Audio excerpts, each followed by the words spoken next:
Alright everyone, there is a big viral gaffe going around right now, link in the description, archived of course. It's Bernie Sanders weighing in on Kamala Harris. Of course, she's tempered her platform. This is pure political facade, by the way. Typically, candidates move to the center during a general election. Once the primaries are over, they move to the center in order to appeal to a broader coalition of voters. This worked back before the social media era. This was common. Saying, well, you know, I had this really hardline view on taxing millionaires, but I've tempered it now. I had a really hardline view. I thought abortion should be completely illegal, but I had a change of heart, a road to Damascus moment, stuff like that. People from the right would move to the center, people from the left would move to the center, etc. Bernie Sanders made the mistake, though, of saying, well, no, Kamala hasn't moved anywhere. I believe she still believes in her progressive values. But that's a little bit of a problem. I have a feeling that somebody called Bernie's office after this particular interview, by the way. Kamala is attempting to move to the center. Now, it's just a facade. She is neither truly a far-leftoid nor a neoliberal. She fits into that Elizabeth Warren category where she tries to straddle the line between the two. Part of this, again, is political strategy. Part of it is her genuine ideology. Under a Kamala Harris presidency, you will get a tax on fracking. That is a guarantee. You will get higher taxes. That is a guarantee. You will almost certainly get a major war. This is what Kamala believes in. Now, most of this is neoliberal policy with a sprinkling of leftoidism, for instance, attacking the U.S. energy industry. We can assume that it would be similar to the policies of the Biden administration, which she is literally part of. That would be the assumption. She can put out all the campaign memos and say all of the things that she wants to say. It doesn't matter. The proof is in the pudding. The proof is in action, not in word. Now, we know how Trump will govern. We saw what he did when he was the president of the United States. And we've seen what Kamala Harris has done as vice president of the United States. I like how Lichtman is giving the incumbency key to Kamala, even though she's never been president and isn't technically an incumbent at all, but whatever. We'll talk about Lichtman separately at a future date, because he's quite literally lost his mind at this point. Kamala will govern in an authoritarian fashion. She's already told us she wants to attack gun rights. She wants to raise your taxes. She's interested in war and would be pressured to involve herself in a war, probably for political purposes. All of these things are true. We know where she stands on the issues. We don't need a campaign memo. It's not necessary. Bernie Sanders is simply saying, well, I believe that she still has these views. Yes, she does. She can move to the center in word all she wants, but the actions will not follow through. We have a track record from Kamala. We know how she'll govern.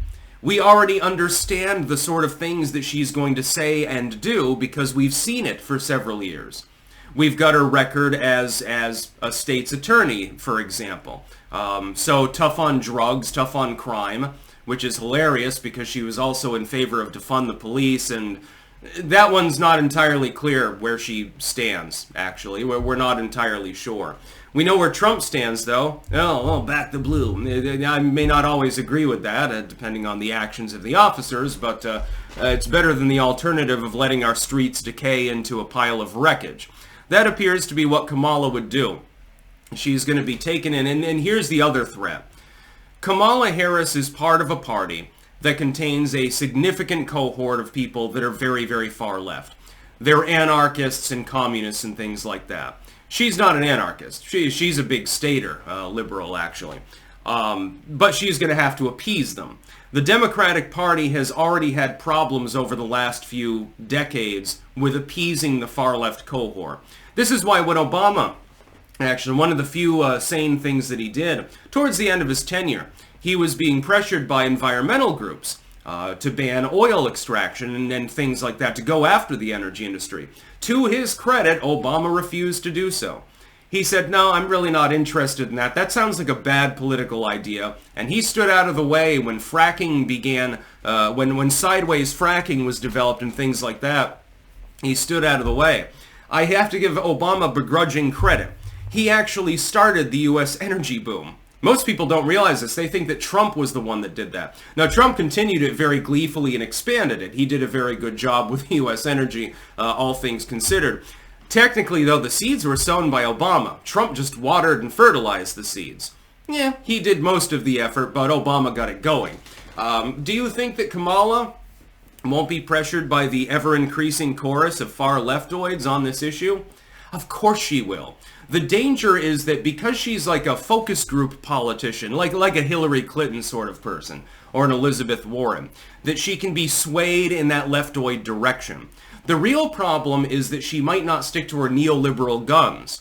The neoliberalism, at the end of the day, other than attacks on gun rights and a few other things, that's not even the concern. It's the leftoids that are the concern. They're the ones that are truly insane. But Kamala might be able to be swayed in their direction. Now, if Trump gets in office, he's not going to be swayed by anyone. He's a corporate boardroom cutthroat. Nobody's going to persuade him of jack shit. That's probably why they're so afraid of him. With Kamala, though, she's basically an empty sue. She's that kind of politician. Like a Bush, which is why the Bushes are generally aboard with their campaign. Or a Mitt Romney, which is why the Romneys are generally on board with their campaign. Or a John McCain or an Al Gore or somebody like, oh wait, they're all aboard with the Kamala campaign. You will be judged by the company that you keep at some point. Every warmonger and big corporatist is on board with one campaign, and the other campaign raises a third as much money because it's almost entirely grassroots. Which one more represents me, the average American? That's the only question people need to ask themselves. Do I have more in common with billionaire bankers and big tech leaders and corporatists and stuff like that, or with the dude who himself is very, very rich, but he's got a track record as actually giving a damn, didn't start a war, gave me tax relief, and most of the little people support him? I think that I'm going to go with the latter. I think that that sounds like a better idea for a better future for the United States. Kamala can ramble about progress, and tonight she's gonna talk about progress probably a half a dozen times. Well, Donald, you represent the past, and I represent the future. Just get used to it. And she'd talk down to him probably, because that's just her personality. I don't call that progress at all. Yeah, let me pay more taxes, have more inflation, and die in a war. It's progress. That's the wave of the future. And Trump, by the way, desperately needs to make that contrast during the debate. He wins if he does so, by the way. That's about all. Peace out.